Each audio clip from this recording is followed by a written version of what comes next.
Hi Navid, I'm really happy that we can do this episode. Andreas Schmitz connected us and we will talk about a few interesting topics today. How you became self-employed and are a very successful consultant and coach now after a corporate career, and also more insights about your book and also the transition. So I'm really looking forward to this. You're sitting in the Emirates, I guess, right? But maybe we start with a quick introduction about yourself. For sure. First off, thank you, Thomas, for welcoming me to your show. It's a real honor and pleasure to be part of the podcast.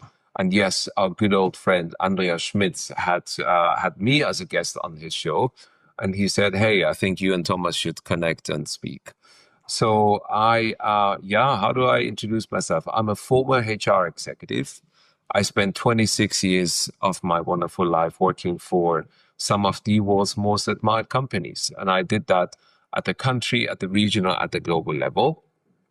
And it was in the year 22 when my wonderful book launched. And to my surprise, and I think it's fair to say also to my publisher's surprise, it became a #1 new release on Amazon on its first day of being launched. And it became a bestseller in the US, became a bestseller in Germany, Switzerland, UK. And by now it's an international bestseller. And just a fun fact. Friday, how did you do that? Yeah, well, that's a long story. Friday, 5 weeks ago, my book was on the #1 rank on Amazon. Not once, not twice, but 3 times. So this is 3 years and 5 months after the original launch. So it's Mastering Executive Transitions. Is it this book, right? Correct. Yes. Why did you write it? What was the idea behind it?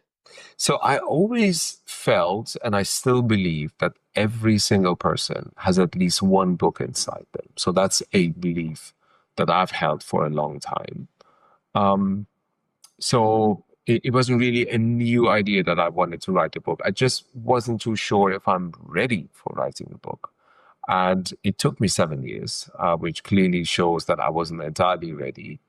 But I'm glad I did it because I took my time with the book and I really went deep on the research side and I went really heavy on practical implementation side of the same. So I really wanted to create a book that is here to stay. And I'm really, really happy to see that, touching wood, by all standards and rankings and KPIs, it seems to be doing exceptionally well. Yes. And what is the main, I would say, content? So who is it for and what can you get out of it? Sure. So the book is written for 3 different audiences. So any one of these audiences would actually benefit from reading my book and thinking about the practical implementation side of it. The first one is executive leaders, of which I supported many in my HR roles over the 20 years, but I obviously was an executive leader myself. So that's kind of the first readership and audience for the book. The second one is HR leaders and or talent directors, someone who's in charge of the transition process in a larger organization. And the third audience are coaches like myself who want to go all in to have the latest research, the latest knowledge, and the latest applicable tools to their coaching transition practice. So those are kind of the 3 audiences that would benefit from reading my book. Nice. You were 26 years in the corporate world, and yes. You also had a great career trajectory there, right? So I believe that you have been in a very great position. You were settled, good salary, and then you quit and start by yourself. Mm-hmm. Why? Yeah, that's a good question that my wife asked me at the time as well. Like, are you really sure? Which was her way to say, you are completely out of your mind. Well, a few reasons. One is I really felt that I probably have jumped ship after 25 years. I feel 25 years is a long time to give to anything, unless it's your marriage or your child. So 20, quarter of a century, it just feels like a good period of time to say goodbye to something. But we had the pandemic, that kind of delayed my plans for 2 years. That's the first thing. The second thing is, at some point, we all have our vision boards. We all have our, one day I would love to do this and I would love to do that. And I really saw with my own parents, who both have passed away by now, how quickly you start to deteriorate at a higher age, and you just don't see that coming, right? So that was the second thing in the back of my mind. But I think that the strongest push, or I would like to say pull, was the publishing of my book. Thomas, I mean, I had random people sending me a LinkedIn message to say, hey, we got our leadership conference coming up on this date. Can you come and do a speech for our top leaders? I had people like yourself. This is the 42nd podcast I've been invited to speak as a guest in the 39 months since the book has launched. So my run rate is more than one a month. To say, hey, can you come on my show? And I would love to, connect you with my audience. And I just realized that having a full-time executive role is not going to allow me to do these things. And then the last part of it was, I've been coaching on the side for about 7.5 years. So I've been a coach now for 11 years. And I had a wait list of about a year. So let's say if you wanted to work with me as your coach, I would have to kindly ask you to be patient for about 12 months until I could sign you up. Because as I said, I had my day job and that was a full-on role. I mean, in my last role, I was in charge of HR for the finance function globally at Vodafone. That included supporting, from an HR point of view, 27,000 employees in 24 countries, right? And so it was not like, oh, well, I come in at 9 and I finish my job at 5 and all is fine. It was a full-on role. And so that means that I could only coach 3 leaders at a time. And so when the book launched and I had all this love and interest and excitement coming my way, I thought to myself, if not now, when? And it just felt the right time with everything else that I had broadly planned in the background to jump ship and do this more full time and be serious about, doing what I love doing on the side now full time. Mm-hmm. So I hear 2 things. At some point, a realization that time is limited, and second, also opportunity. But still, you need to make the decision and go for it, because I bet that you did not make more money with your book than with your corporate salary, because I think that just takes time to build that up. And second, what I see is that you started already 11 years ago when you said coaching, and you had a wait list there, right? And I think what a lot of executives say at some point, when I do all my executive dinners and so on, that they are not sure about the next step. Do they want to do it again? Do they want to be all involved with the dynamics, what a corporate executive role brings with it, right? There are politics. There are strategies, tactics, allies. You not just need to do your job. Don't you want to spend your time differently maybe at some point, right? So this is, I think, what a lot of people realize. And maybe also at some point they made some money and they don't need more to have a better life, for instance, right? So then these questions come. But of course, you still need money and you still need an income. So how do you really be tactical and strategic about it? So maybe let's go back 11 years before kicking it off. What was your realization, or what was your trigger in just saying, hey, I do something on top of it, on top of my corporate job? And I bet that you were already busy with your full-time job. Yes. As a matter of fact, I waited for 2 years. So first thing, I was always intrigued by the outcomes of transformational coaching. Really, what can a great coach achieve with a great client over a relatively short period of time? If you think of it, 6 or 12 months is really not that long. Having 10 or 20 sessions is all there is that you get as a coach in a 6 or 12 month time period. But then if the results are phenomenal, that was always my intrigue. That was always my fascination with what actually happens in the room. I mean, I was the HR leader, and this is a true story. We had a leader that had nominated someone in his department. He was the sales director at the time, to become his successor. This was the succession management planning meeting as an executive committee team. And Thomas, the minute he spoke out the name of the gentleman, hell broke out in that room, because essentially half of the room that had an opinion on that gentleman that he was nominating as his own successor had a strong vote against that individual. And so, I won't share those words with you, but like over my dead body, or the equivalent of that. Now, I had to step in to say, look, nobody is questioning the actual performance of that individual, right? And nobody was, because he was the strongest sales person in the entire company. Would you be happy if I got him to work with someone to help with his leadership side of his performance? Sure. Assuming nothing is going to change anyway. Anyhow, 12 months later, and I kid you not, Thomas, I'm sitting in the same room. With two exceptions, everyone else was the same participants as the year prior.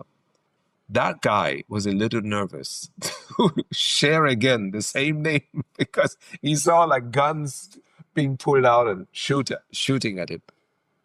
And when he did that, two of the gentlemen who said a year ago over my dead body were actually questioning whether that role is good enough for someone like that, or whether we should think something bigger outside of our tiny country here. So, and you tell me what happened in the room with that coach, and I was not the coach, right? What happened in the room between a leader and a coach over 20 sessions that really transformed his leadership? Now, that was my intrigue, and that's why I wanted to become a coach, not necessarily to become a full-time coach. I never imagined that to be the case. And as a matter of fact, the first 3 years of my coaching journey, I was the only in-house coach. So I gave away my coaching for free, to Vodafone leaders, because that's all I had.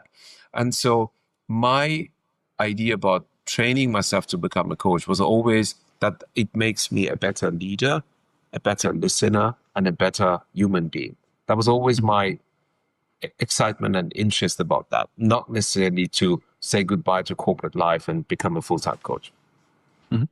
Definitely, but still, I think a lot of people are afraid, right? Even if the value is there, they maybe get opportunities, they get messages on LinkedIn. I see a lot of executives, they just don't even respond to recruiting requests or headhunting requests. And I think a big first step could be, or even a small, that could turn out being a big step. Just respond, take the call, and be very clear that you're not looking for the next full-time gig, but you're available maybe for consulting on the side. And this is my limitations. I have a full-time job. This is priority. But 1 to 5 hours a week, if it's planned out well, can work. And this is my day rate. Be my guest, because sometimes a lot of companies hire executives and target executives in hiring, which they don't even can utilize fully, right? Because they are too big for the role, for instance. But still, a fraction of their knowledge and expertise could really 10x decision-making. Yeah. And I think there you just don't need to be in this employee mindset of saying, no, I'm not allowed. Or no, when I do it, then I want to do it right and I want to do it fully. Why? Yes. Right? Yes. Yes. Why not being opportunistic enough there? So how did you start, and how also did it impact your income? Because you said you had a family, right? And you were, I think the main provider of everything, right? From an That's right. Yeah. salary standpoint and income standpoint. So, yeah. Okay. Can you walk us through this process and what's actually happened here? Of course, whatever you can share, but I think that's really interesting as well to others. Sure. So the first thing I want to say is, on the day I decided it's time to jump ship, and I agreed everything with my employer, and I worked my notice and all that, I made a big announcement on LinkedIn to say, and at the time I had, I believe, 7,000 followers, something like that. I said, look, it's time for me to say goodbye. I had a very catchy image with Burj Khalifa behind me and the Vodafone speech mark. So kind of split image. One is to say gratitude and thank you, and the other one is the future is the best is yet to come is my hashtag. And I also announced on LinkedIn to my only 7,000 followers at the time, or I think it was actually 3,000 followers when I jumped ship, that I am open for business. And those of you who had maybe considered working with me and were scared by what, I'm not going to wait for a year to work with this guy, are welcome to hit me up. And I kid you not, I actually took out the entire summer as a relaxing time. I mean, after 26 years of being in a hamster wheel, I mean, you need a month or two just to relax and wind down. And it wasn't so much of a relaxing because we also moved house, we moved country, we moved continent, we moved everything. We had to find a new school for my son, all those things. Anyway, but it was good that I didn't do work during those 2 months. So I had only left of 22, September, October, November, December, 4 months, right? Now, hear my words. In those 4 months, I earned more than I earned as a full-time executive and a full-time expat. I was an international assignee in London. The company paid for everything. The housing, the schooling, the nanny, the this, the that, the car, the pension, the shares, everything in those 4 months. So I thought to myself, oh my goodness, this is just some lucky, sometimes people win the lottery. I just won the lottery. That's what I thought of it. Then I had 23, which was a full year, right? 12 months. I actually only worked 10 months any given year. So you take 1 month out in the summer, you take December out, and that gets you to 10 months. In those 10 months or /12 months, I earned clearly more than I earned in the 4 months. And I had 24, which was, again, better than 23. So what I can now say with a degree of confidence is that what I am doing clearly seems to be valued by the organizations and the leaders that come to me. And of course, the book sales is a part of that, but it's a very small part of that total income. That by far the biggest, more than 80% of that is the pure coaching that I do. Mm-hmm. And then you have maybe more freedom, but of course you also have commitments, right, towards customers and clients, and you just need to deliver. And there is nobody that can say what you have to do, right? You choose by yourself, but it needs to work, and people need to value that by paying the right price, right? And also you need to write the right amount to match that. But you did it, right? So you made more money, you had more freedom. But what about the fears? Yeah. Well, the fear started to fade away as soon as I saw that I am doing what I love doing. And not only that, it's liberating. I mean, Thomas, I cannot tell you, and this is not about Vodafone or Adidas or GE or any of the companies I used to work for. You do have this thing called politics in any organization. Nobody likes to admit it, but it's a reality. I have zero politics in my life, and I've had it for almost 3 years now. I have zero meaningless meetings. Can you believe how many meetings I had in my diary that I had no control over? 100%. They were just put in, and you better show up because this sponsor or this stakeholder, this senior guy wants to see you there. Well, okay, sure, I better show up. I have none of that. And the best part is, and I've actually had 2 clients that I've turned down in the 3 years now. One, I questioned his coachability. And, my kind of a coaching is all about getting results for the client. And if I feel already in the chemistry session that they're not really in it, I might as well say no. And the other one, because he was so disrespectful towards his own direct reports in our chemistry conversation. And I thought, I can't work for someone like that. I have now the privilege to be able to say no to those clients. Whereas before, I was a generalist in HR. It was like forced marriage. Meet your new business partner. And I'm thinking, oh my God, out of all the leaders we have in the company, I'm supposed to work with this one. Well, that's just what it is. It's a corporate thing. Yeah, you never get to pick your boss.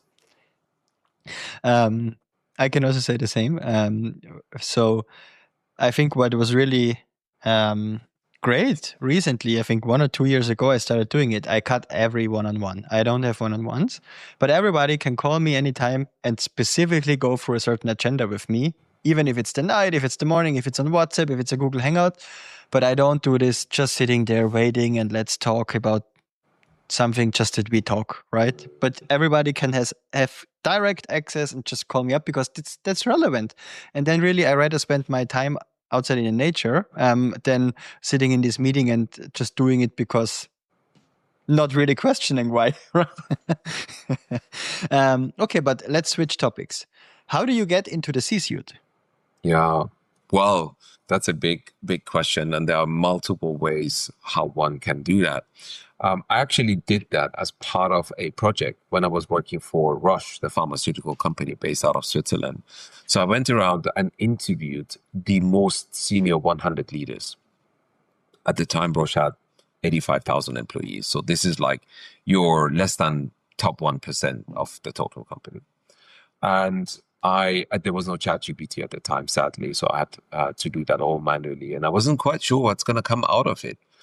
But it just so happened that what I then came up with, so I read through all those qualitative interview answers and then tried to theme them into something that makes sense. And I came up with 12 themes, actual experiences that leaders need to have in order to be considered for the top positions. And the three dimensions were the business domain, the people domain, and the self-development domain. And underneath each one of those were 4 experiences. So this became the experience map. It actually won 2 awards because of the pragmatic, practical application of it, and because it was really done based on research. I didn't just guess what people must do in order to get to the top. I actually went and interviewed top 100 leaders, and that's how I arrived to that conclusion. So yeah, there are many things leaders can do in a more systematic way to help them break into the C-suite. And although that wasn't one of the 12 experiences, I can certainly say that working with the right coach can also be a game changer for those leaders as well.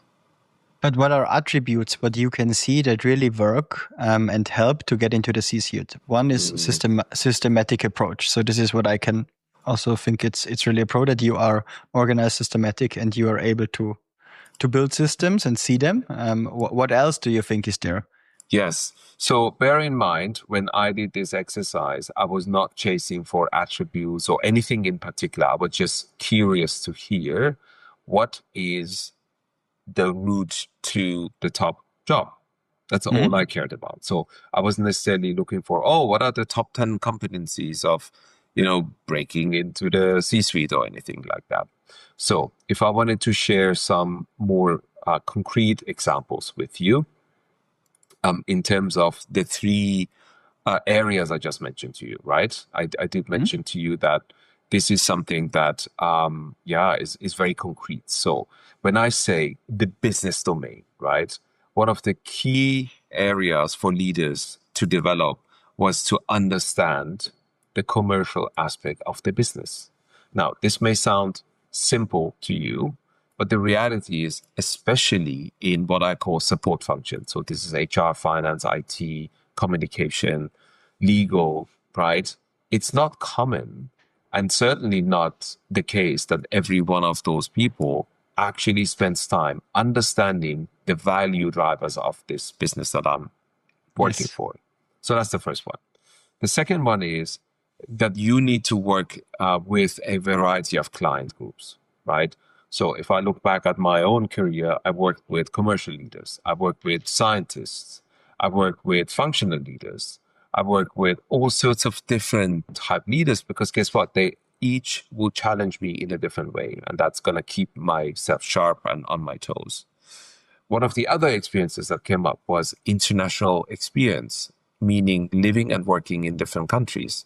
So I am privileged in that I have been living and working in 5 countries. And I call now the UAE home for the second time. But I may have as well just been based in one country and still kind of made my career. And then the other aspect was to work in a variety of business scenarios, right? I remember when I worked in Western Europe all my corporate life and then had my first assignment into the Middle East, I was really lost for ideas as to how to grow a company, because all I had done before was to kind of keep it flat, maybe grow it by 1% or decline by 3%. But I'd never ramped up a company. So when I joined BAT in Iran at the time, the company had 70 people on the payroll. And by the time I left the role 2.5 years ago, after that, we had 1,000 people, right? So how do you go from 70 to 1,000? I never did that before. So working in different business scenarios also helps you to stay sharp. And so 100%. These are just some ideas as to how leaders can work on concrete experiences, accumulate them over time so that as and when they are ready to move up, they are considered for those kind of top moves. Okay, then I try to summarize. So overall, some helping, let's say, factors to get into the C-suites are, first of all, being and staying sharp, understanding the commercial side of the business / the value drivers, then having a diverse experience with working with different functions or groups and leaders within these groups within a company in order to stay sharp again, right? Also get coaching and be able to see and build systems. Yes. And gain international perspectives by and gain moving international around. perspective. Yeah. Yes. Yeah. Mm-hmm. Yeah, sure. Totally makes sense. And what are the biggest mistakes you see when you are in the C-suite? Oh, wow. That's a big topic. So the first thing I see is when I start working with a leader that may not be fully convinced on the people side, right? So they are great with the business side. They get the numbers, they get the value drivers. They're great with customers, all that. It will eventually dawn on them that they could sit in that corner office, beautiful views over the city, for as long as they want. If they don't have the right team, not much is going to happen, right? And that's sometimes a hard realization. So that's, if I were to point out just one thing that a lot of leaders underestimate as and when they make it into the C-suite, is that you can be as good as you are. You're only as good as you are. And so you need a whole army of people to help you move in the right direction and to execute all the wonderful strategies and the blue picture sky thinking you have in your mind. So that's the one. The other one I want to cite is actually from a fellow transition coach. His name is Dr. Ty Wiggins. He's a search firm partner with Russell Reynolds. He just published his own book. I met him in Dubai, called The New CEO. And he has interviewed, I don't know how many CEOs, I think it's over 100 or so. And he asked them the question, what is your biggest regret? And believe it or not, Thomas, in hindsight, obviously, he interviewed them a year after they had been appointed CEO, first time CEO. And by far, I don't know what the percentage is, 60% or so, cited the biggest regret being that they didn't move quickly enough to replace one or two leadership team members. Although they had significant doubts, they just didn't feel it's the right thing to do, or they wanted to give them more time, or they wanted to be more fair, they wanted to be whatever, and only to realize that all they collected was incremental data points to something they inherently knew to be true 3 or 4 months into the role. So that is by far the biggest regret of CEOs who don't move quickly on one or two team members, especially those that they have significant doubt as to whether they can deliver what they want them to do. Mm-hmm. Great. We need to wrap up. Thank you so much, Navid. So what we will do, we will add the links to your book and everything in the show notes, and then everybody can connect and follow you from there on. Thank you so much. Thank you, Thomas. My pleasure.